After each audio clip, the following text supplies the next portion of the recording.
और जोहिया से देखनी दिलवा इलू इलू बोले दिल इलू इलू। ए बनिया मामी हो मामी तोरे पर मनवा डोले।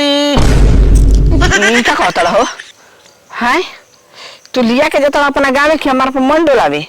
ई तो का हो जाई तोरा पर गाना गा देनी तो मामी से मजाक ना कोई जरा का मामा कोले रहो ना मन लेनो के भोगी न रे मामी मी आधावा हो कोला तो ये कर मतलब तो हमारा दवा ना बोलू। अरे वो हमार मरद पागल है बारे आय कि पागल भगिना के बता देलबा कि मामी में आधावा होला अभी हमरा के का करी ले कि कोनो ठीक नहीं। गलती को तई तो बोलो लेकिन जान तर मामी तार मोय से बढ़िया जान तर का निक लागिला मोय से बढ़िया जान तर तार का निक लागिला नो की हो। नेटा बहेला नेता तो मुर्गोनों के बहेला ओनियों को वैसे ही होला देखले बारो कि ना एकदम सेम टू सेम ओ कनिया ने नकिया तार बा मुर्गा के ठोर लेखा मुर्गा के ठोर लेखा ना ओनी के तो ठोर चोख रहिला और जौन तार आगे बान होई नकिया ओ कनी के पीछे रहिला ना चला खत्म ही बाड़ा तू एकदम साफ इनका के संगे जौने हमरा के भेन देले ना माथा चल गया। मामी एगो बात बताओ हमरा कि तू हम तारा के नीमक लागिला कि ना कैसा लागिला। नीमक नीमक ना हो नीमन नीमन तू निक बाड़ा। अच्छा हमसे सुंदर होगा तनी कि ना तारा ई एक नंबर के बात कर ले हड़ा एक नंबर के। हां तार मामी हो तारी लिपस्टिक बहुत बढ़िया बा बुझाइबो कर लखा। हां गुलाबी गुलाबी बा ना। हां बैगनी कलर बा बैगनी। हां बैगनी कलर ये बैगनी कलर कौन सी को बैगन बैगन अच्छा बैगन जो नहीं भंटा भंटा हां भंटा कलर बा तो लमका के गोल का वाला लमका लमका। हां ओ हाँ ठीक कहत रू चलो न तो अनहार हो जाई तू अनहार को एक लिया के जई हो चलो कुछ कर ना आजा हमार मामी। अरे पागल ये सही बर्बाद लिया के जाई भर अस्ती तो हम तो खुदे पागल हो जाई तो बटले बा हमरो के पागल बना दी चले तो।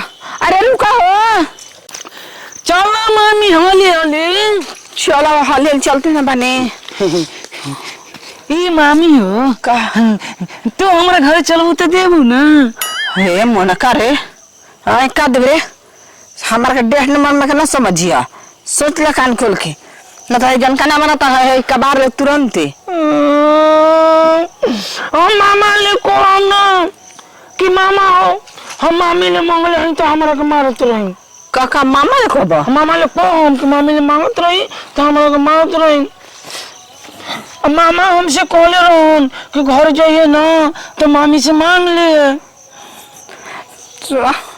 हम तारा चक्कर में पागल आ जाई ओसे बढ़िया बना के हमरा के यही जे पागल आ जाए तो पागल हो कहीं तू पागल हो पागल हो किस मामा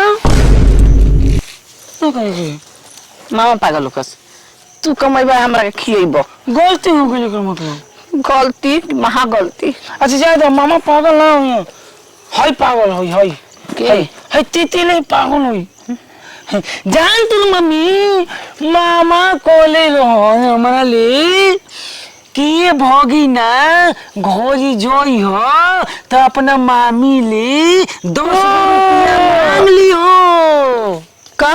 हाँ उहे तो हम तारा से को तनी के घोड़ी चलियो तो हमरा के दियो तू का समझ लू। हम कुछ और ही समझ लेनी कुछ और ही। हां और कौन चीज दियो जाला हो तारा ना जानाई बुझाई कैसे बुझाई हमको बुझवामो ना एक बार जान थोड़ा भगिना तू बहुत ही बढ़िया बड़ा। हाँ हां सही में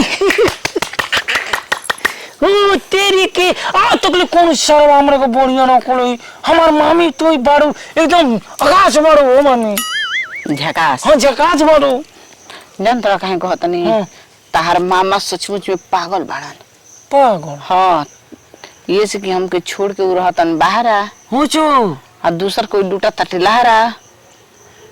हो तेरी की के लूटता? तार बाबू। हमार बाबू लूटियन। हाँ जानत बा तू तो भगिना हड़। अच्छा आउ हमार जीजा जी हनी नंदोई यानी पाहु न। तो मैंने तारा संगे वो लहर लूटियन हम लूट माजा लेलन। माजा तारा में माजा कैसे निकली? चिकारी करेलन। चिकारी? हाँ गाड़ी देवेलन। से गाड़ी दिला से आदमी कोई लगे गाड़ी दिला से झगड़ा हो जाला। उ झगड़ा वाला ना हंसी मजाक हंसी मजाक। अच्छा हंसी मजाक तो हम तारा से हंसी मजाक करी। हम तारा से हंसी मजाक करी काहे के हंसी मजाक करबा? मामी हो तो ना करी। हां कर कर कर करी। हां करा पक्का। हां खिसियाबू ना ना है। चलो ना धानवा में। का धानवा में तेरा के भगिना के कहनी अब हमरा के धान में लिया के लव चप करबो। आय हम लोग जब कहता नहीं हूँ धानमा पाकल बा 2 किलो झाड़ दे जी तो हमरा के मिठाई खाए के ना होई। आज धान पकल के ए काली मारत रहत तू देख लियो गुस्सा भर जाइनो तो सचमुच में तारा पे कोई हमला बोल दे। ए भगिना सुनो तू बढ़िया बढ़िया मैंने लिया चलबो। हां चला पक्का। हाँ निहुरबो ना काहे के निहुरो? दाना में झोरबू कैसे खड़ा होके? अच्छा ठीक बा चलो पक्का। हाँ बाजी हमार मामी देखो मामी हो कि तो एकदम तारे जैसन हो बहुत एकदम 1 नंबर के सुपर मेहरू बारू तू। मेहर तहार ना हमार मामा के। हाँ ये भगिना भूख लगल बा चलो ना। भूख लागल बा तो चलो घोड़ी चलबू तो न मिली बाकी हमरो के देबू न घर का का हो पैसा बा माने तो का मांगत नहीं तारा ले बताओ। हम जोन मांगे लग बानी तो नहीं न मांगो। भर रास्ता पर चलता मुंह ले बकर बकर घरे जाए तब शांति आई। चलो ये हम थोड़ी तरह से कहता नहीं कि मामा वाला जगह ही हमारा के दे दो बाद में पता चले कि मामा छोड़ के ठीक आदमी कहन कि पागल सन का भाग लो बाहर मामी लूटे लगले लो दूसरा से चलो है चलो घर। हाँ चलो घर चलो चलो